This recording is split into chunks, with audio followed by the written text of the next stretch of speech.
Hello, folks. Welcome to Holding On with Holder, where I talk to interesting people about interesting topics. My name is Steve Holder, and I am your host. My guest this evening is Manan Bhatt.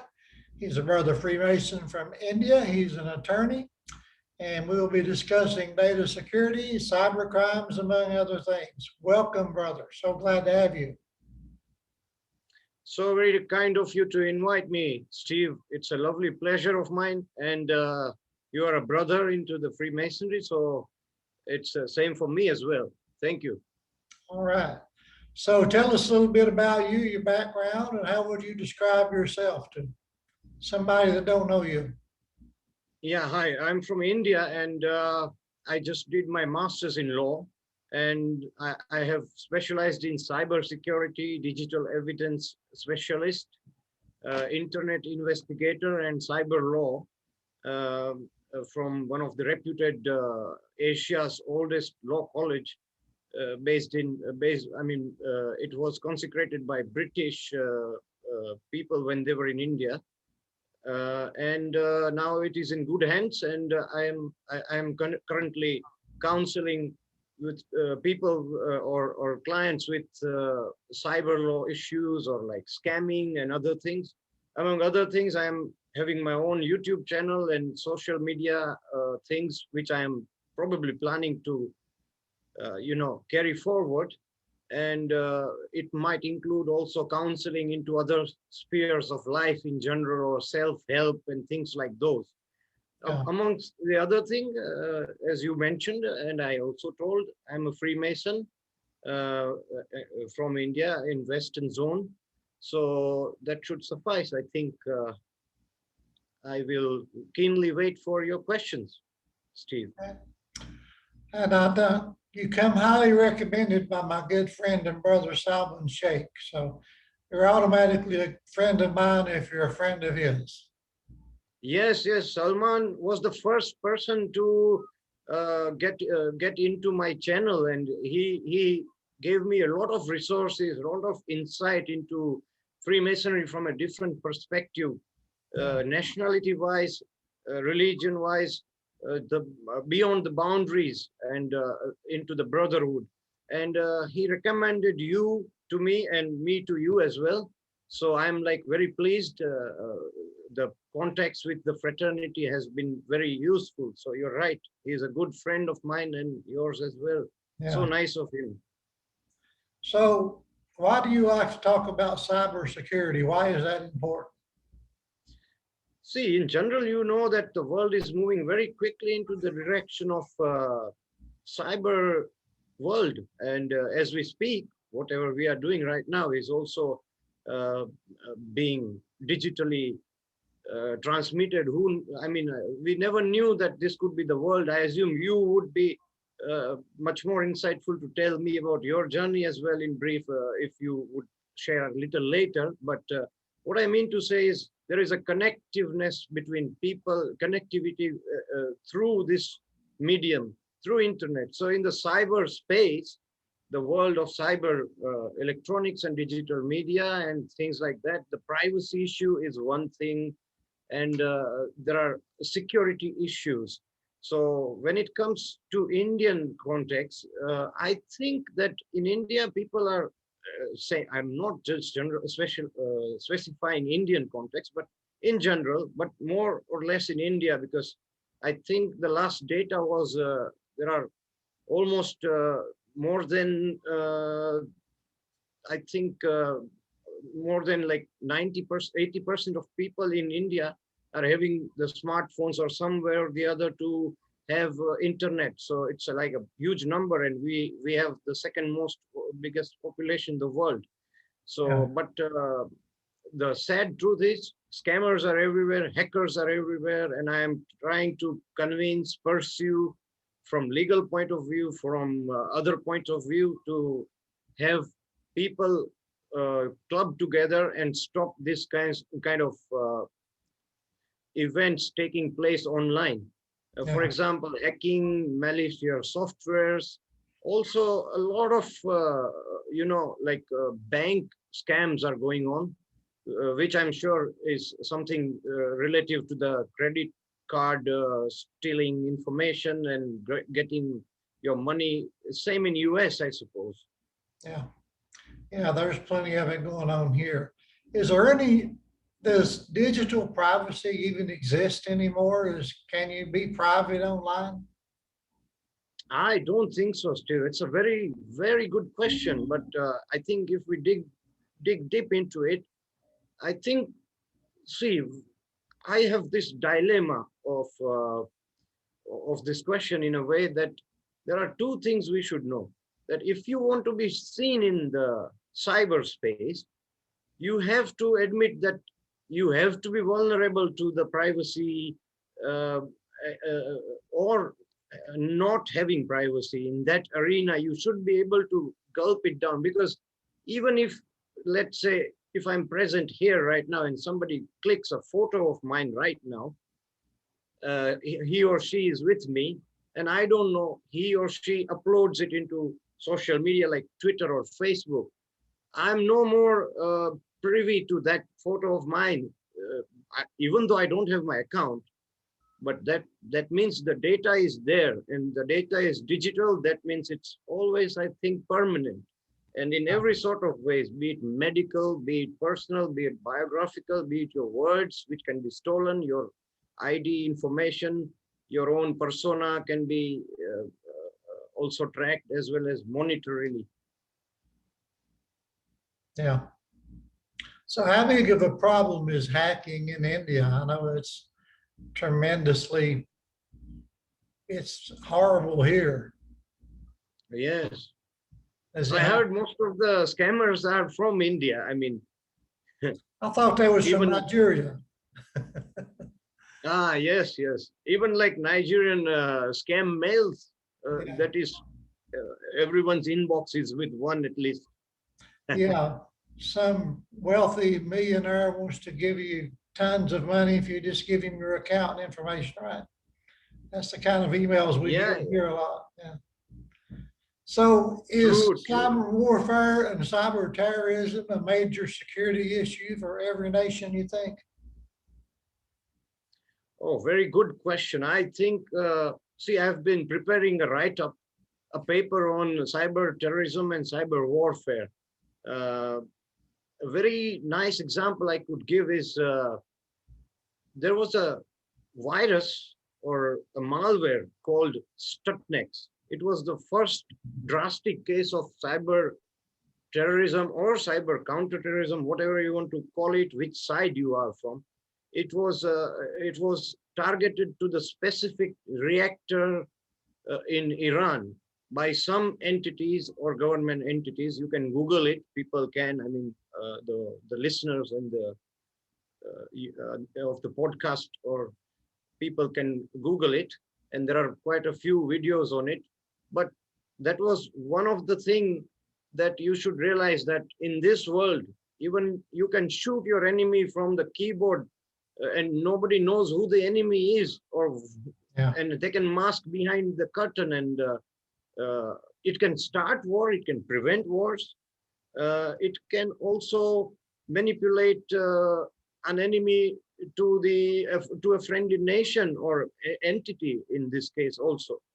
So that is one of the things that has come, and it is, I'm doing a case study on it, and it was meticulously researched upon malware, and it should be an intelligence classified sort of action by the MO of that.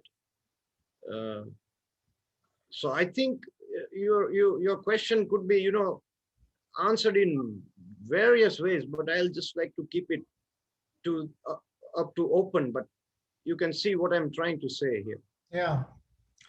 Yeah, it was, I think about a month ago, there was a big oil refinery company that was hacked into and caused a gas shortage here in my area. There was lines at the gas pumps and prices went up sky high for a while. Oh, and I think they ended up paying a few $1 million in ransom, if I remember correctly. Oh my God, that's horrible. I mean, I may have missed the news, or maybe I overlooked it, but because it was not pertaining much to my uh, interest, or like Yeah, at that time. I did not follow the news afterwards. it But was, yeah, you're right. This field is tremendously, and the biggest problem, I would say, is that there is no overseer to all these things. There is not a single entity or an independent organization. Although, if you may have heard about Bilderberg Group meetings and those sort of things, they have put, and even United Nations agendas have come up with, cyber terrorism was very down in the list in 2011 or 10, and then it suddenly jumped up and comes somewhere into first 4 or 5 things to be tackled or to be, you know dealt with. So the people are taking it seriously, and it is evolving so speedily. And during this pandemic, you must have noticed it. I mean, everybody who was not willing to do things online were forced to do it, or somehow yeah, yeah, mandatorily got into it. So these are the points, and that makes anybody, any individual or any individual nation, a threat, or uh, a person or an individual or a state to be a victim of the same. yeah. I know it's always been a big thing with Masons to do everything mouth to ear and not put anything in writing or online, and but now we're even forced to do a lot of the things online that we didn't used to do. Yes, I can agree, but that's where the issue of privacy as well comes. But the other part is, at least, if we can't do the rituals, but we can, share a platform, which is the idea of being into a brotherhood from all around the world, wherever they may be. Uh, a particular lodge can meet up online, but who knows if there is a coven, able to infiltrate the meeting. But I don't think so. It's a problem because we are not dealing with actual ceremonies in there. Yeah, I hope the old times come back soon, so that we can, really enrich ourselves with the traditional masonry. Now the yeah, masonry is into the digital mode, or e-masonry, I should say. yeah. So how long have you been a Mason? I was initiated in 2009, so that Okay, must make me 11 years old. okay. How long have you been, sir? I believe it was 2017 when I was raised. So about Okay, 4 years okay. roughly. Yeah. Which lodge was it? You said? It was a Unicoi Lodge in Unicoi, Tennessee. Lodge number Tennessee. 681. Okay, I see. I see. Yeah. Lovely. Uh, Now, what does it mean to you to be a Mason, brother? Sorry, I can you repeat it, please? What does it mean to you to be a Mason? How important is that? And why is it important? I think there is no generic answer, as you must be aware. To each individual person, it means different things. For an outsider, of course, there is a set of definitions we set forth so that they can generally get the idea. But for an individual, it's about connecting with one's own self. That's what I feel, at least, that it's about trying to know myself better, and to make the rough ashlar into a smooth one, or to go with the flow in this world and to evolve as a good human being. Yeah, That would be the teaching, no matter how you do it, but that's the core understanding of my uh, journey so far has been, yeah. Steve. Do you think it's made you a better man?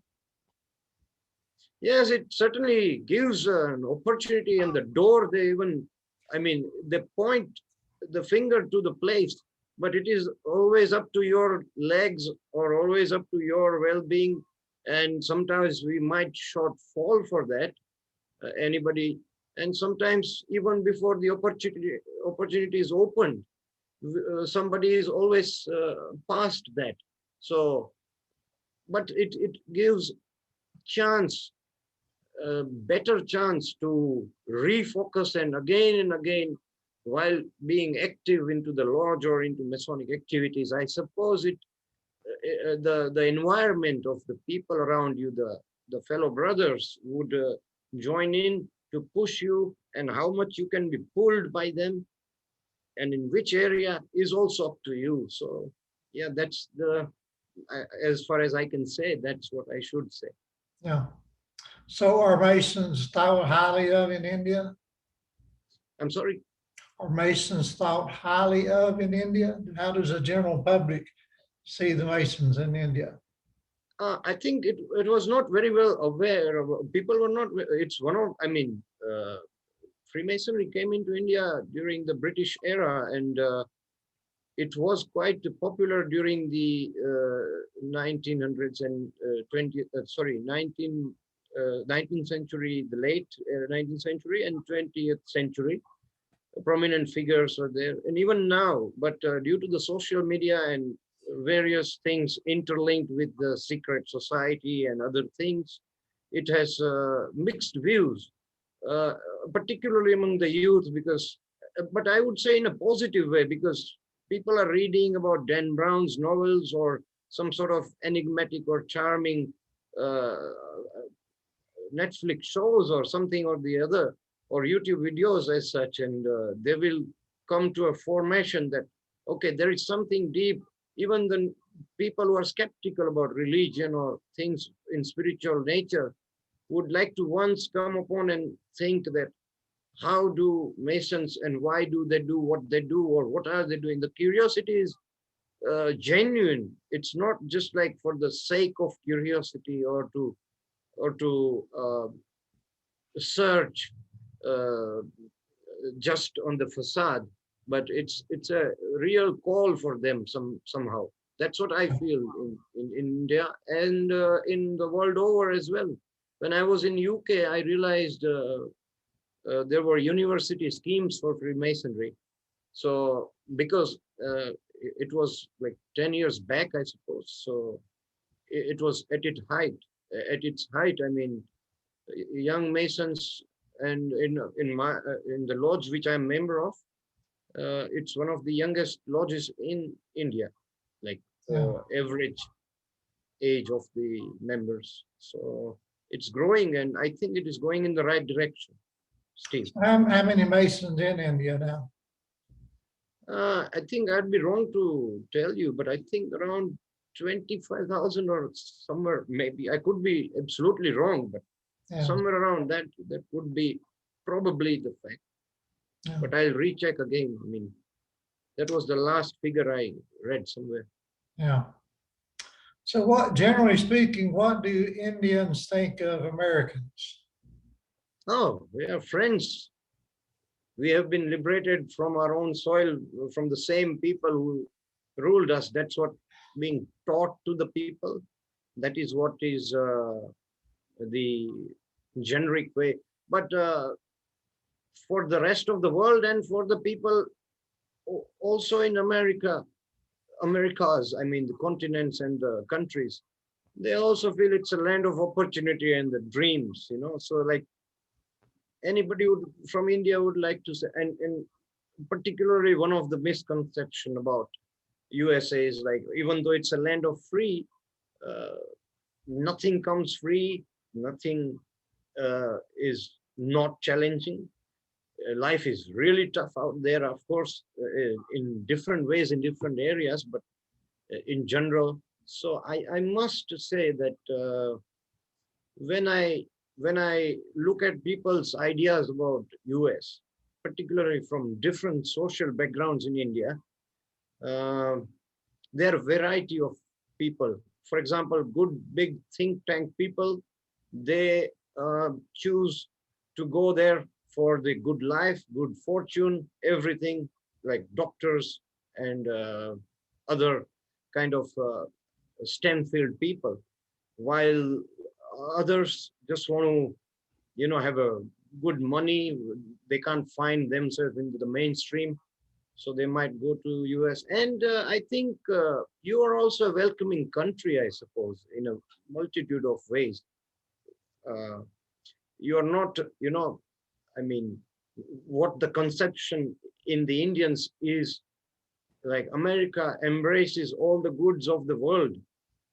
So the genuine people who really respect it would love to go there for their own sake by intermingling with the people there. Yeah. Have you been to the United States? No, I have not. My younger brother, who is also a Mason, was supposed to travel, but thank God, uh, I mean, I'm sorry to say, but like he was just stopped because of the COVID situations, and due to that, the borders were closed. I mean, the Yeah. flights were off last year, and so he could not go. I was supposed to join him later on, but I have not been. Very many friends of mine are there in US, and I would sincerely hope and love to visit and go to be there for a while at least. It is in one of my itinerary to do very soon. Have Well, you if been you to have, India by the way, Steve? I have not, but I would Yeah. like to, maybe someday. But you must have read and researched Yeah, and a yeah, lot of things, I suppose. yeah. I'm intrigued by what is it y'all? You have Bollywood. We have Hollywood, and you folks have Bollywood. I thought that was interesting. Yes, yes, we borrowed the term. What is the predominant religion in India? I think it's Hinduism by the senses of it, and then the other religions as well. I think India is the only country which has, proudly speaking, which has almost, I should say, all kind of religious background in the world. It's Yeah, a unity in diversity, truly. I mean, that's yeah, not just a cliched thing, but we have Buddhist, quite few in the up north. We have Jainism religion, which has started in Indian subcontinent. The Hinduism that has evolved in this region. The Muslims are also here. Christians of all the dominions and sects. I know every one of the Parsis, for example, the Zoroastrians. And in the south and some part of where I live by nearby, there are some Jews as well. And the only country which has never persecuted a single Jew in the history when they exiled from various places in history has come and shifted and settled in India. And they are really fine here. They are proud Indians, and we are proud to have them. And we don't distinguish, but yeah, like Jews are here since like at least 15th, 16th century. yeah. So they are intermingled, and I know one of, I'm just saying because I know he's one of the brother from the lodge of mine was relative to a person, you know, who is a Jew as well as he was a Freemason back then, and he's also now the person who I'm talking about. Is a relative of a Mason, but he is into the Israeli cricket team. Uh, so I know him personally, and he is the only Jewish family around in my town. So it's an honor for that as well. Yeah. I always like to meet people from different cultures and, different backgrounds. And I think that's why I enjoy doing this podcast so much. I can meet, so many people and talk about many things. Um, Yes, you so are it's, on the 93rd episode, isn't it? Podcast, I mean. I'm sorry, say that again. You're on the 93rd podcast, right? Oh, yeah, I think so. Yes. 92, 90, something like that. Yeah. Yes, yes. So like it's a huge thing you are doing. You are exploring people, and maybe one should look into your work. I would strongly suggest if I put this on my channel, I'll just put your links in the description, and people can, Sure. because you are meeting lots of people from various extremes of lives as well, Yeah. and one can see for. I mean, I don't want to, spoil by giving a surprise, but like it's better if they look into you. And but how do you manage, Steve? Can you tell me, like, because I am also a learning fellow into this. Well, I haven't really invested any money in it. It's just a hobby for me. I'm not trying to make money. I do it on a laptop computer. I don't have any external microphone or camera. It's all a laptop. And, Yes, yes. and I just upload it to YouTube, and then I give links on Facebook, Twitter, Tumblr, and the audio version goes out on 8 different platforms. Yes, So, I've seen. Yes. but I don't have Lovely. any money invested in it, so you don't have to be rich. Yeah, it is true. It is true. I'm just doing the same thing. Let's see how it goes. And but you have quite a rich audience as well. I mean, as in not the listeners alone, but you have got lovely people in your podcast. Can you tell me how do you get in touch with so many people, There or how are do you many, find them? I'm sure you're familiar with Facebook, Yeah. and there are lots of groups on Facebook where people who have podcasts can meet with people who want to be on podcasts. And some of Oh, these groups have 10, 20, 30,000 people in them. So once you lovely. get into a few of these groups, it's no problem getting guests. It's no problem at You all. got lovely, lovely people. I mean, they share their life stories, they share their struggles. Even, Yeah, I mean, particularly, I liked one conversation about you. I mean, somebody interviewed you about your life. It was one of the best podcasts, I should say, I have listened so far in well, recent thank times. you. Well, thank you. Yeah, Yeah, I yeah. do that sometimes too. Um, I done a few interviews last year. I ran for US Congress in my district, and that got me some interviews, but I didn't really enjoy them because when you're running for political office, you're supposed to have all the answers, Oh, and yes. sometimes I just felt like saying, well, I don't know. So, how was your experience as I mean, part of running for US Congress? Maybe I can learn something. We here in the subcontinent can learn something of US politics in general, or because we see politics totally in different ways, and the working system of governance is also different. So, any insights you might want to share? Uh, it's all about money and power. And it's all about who you know. Do you know the right people with the right connections? And for example, the lady that won the office that I was trying for is a millionaire, and she had all kinds of money. She invested, I think, even a couple million of her own dollars into the campaign. So she had all that money to spend, and she had the right connections, all kinds of, powerful and important people. And so she got elected, even though she has some big skeletons in her closet. Oh, I see. But do you think, like, let's say you had some sort of agendas or like something good to offer through running for it, right? You must have Yeah, something in mind. yeah, So people like you do have chance in US, or do you think it is just for the big guys or big shots up there? I was all about helping the minorities and helping the people in poverty and doing things for people that normally don't get any help. I was all about representing these people. It wasn't very popular, with the status quo.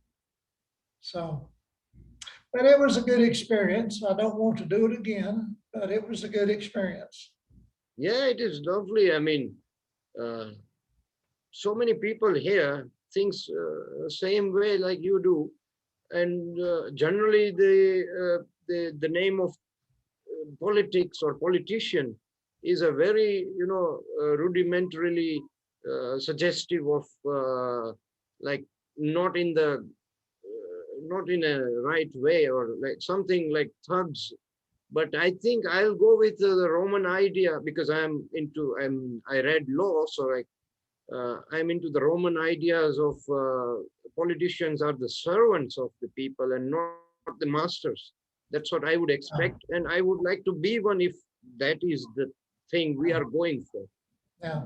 Well, that's the way I feel about it too. But unfortunately, it's a lot of people think they are leaders and they definitely aren't in position to maneuver things to their advantage. Do you think it is going, not just the politicians, but because of what is happening through your experiences you have seen, maybe, do you think it's going into the right direction? Is it making some development into positivity? The public, which are governed by the people, the particular lady you have just mentioned, who won the constituency or the seat or whatever in your area, uh, after she got elected, is it going upscale or things No, are? no, no, she's just all about taking care of her rich friends and keeping everything the way she needs to be reelected again next year. Uh, Oh, so she's just in the big power trip, and I hate to say anything bad about her, but I don't really know anything good to say about her. I hate to say that, but uh, I don't, none of it, no people that I know of really think she's wanting to do anything good for the common people. It's just making the right connections to get more money and power, and it's sad. It really is. uh, uh, I think the series, I think you must have watched something along the lines like House of Cards, a primetime show in US. I have been quite a keen follower of it. So there is a shred of truth in it. I mean, a lot of people say a lot of truth in it. And Yeah, I think I'm perhaps convinced because you said something similar. yeah, But I think it's the same situation everywhere. What one should look at these things as the end results, I would say. If, yeah, as you said, if the thing is not great, then it's not good for the people, then it's not a good thing in general. yeah. But I was able to get my points across. I had an audience for a while, that I could bring up the things that I felt was important. And so they had to be talked about. If somebody brings it up in the media, it has to be talked about, whether it's dealt with sufficiently So, or not. Yeah, and so when you started as a politician, have you uh, started with fighting independent or? I did run as an independent, yes. Lovely, lovely. That's like um, equal from all the angles. Yeah, but it's a hard road to travel in this part of the It is country. definitely. Yeah, I've recently stumbled upon a story of a particular guy who ran for mayor of London um through social media. Just he was a YouTube star and he started his own league and pranks and certain things which has got into serious things, and he was in the top 5. And his documentary, I mean, there are people who made his documentary online. You should watch about it. uh, the guy who almost won to be a mayor of London or something similar as the title goes. It's wonderful, like from nobody to everything. But of yeah, course, he had his social presence and digital presence, as we were talking about social media as well. This can be helpful as well. yeah, yeah.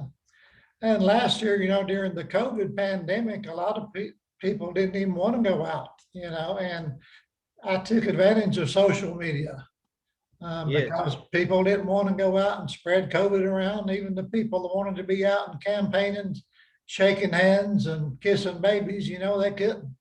So they had to yes, resort to online. So that was okay with me. I'm kind of, believe it or not, I'm kind of a shy person. And no, I don't think so. You're like quite open up person. Maybe online could yeah, be.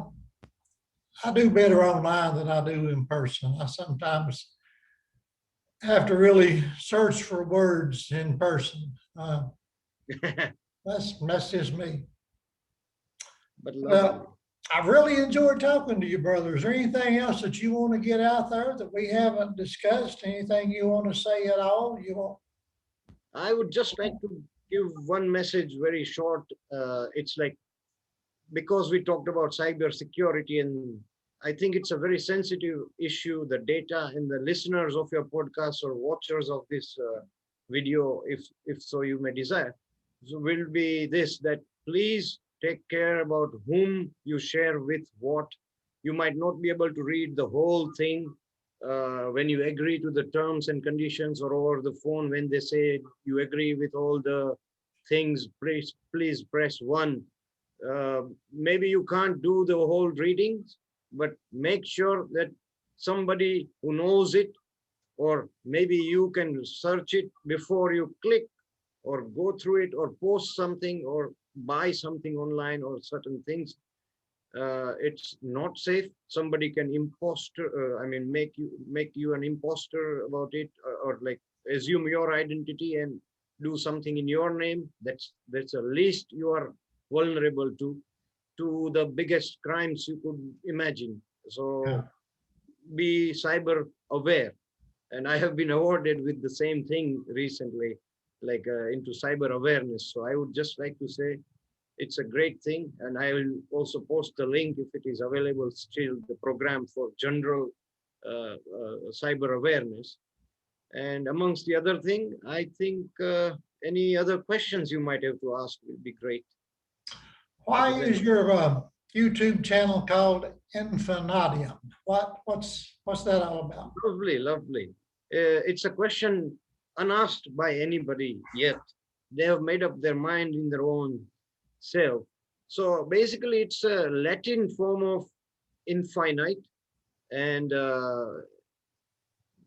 it's like natium is the plural. So infinite squared upon squared upon squared. So that means like the unknown infinity. So it's like 0, 1, or IO, or artificial intelligence versus God, or everything is in one, or alpha to omega, and everything in between. So it's a play on words, if you might have noticed, infinite and I am.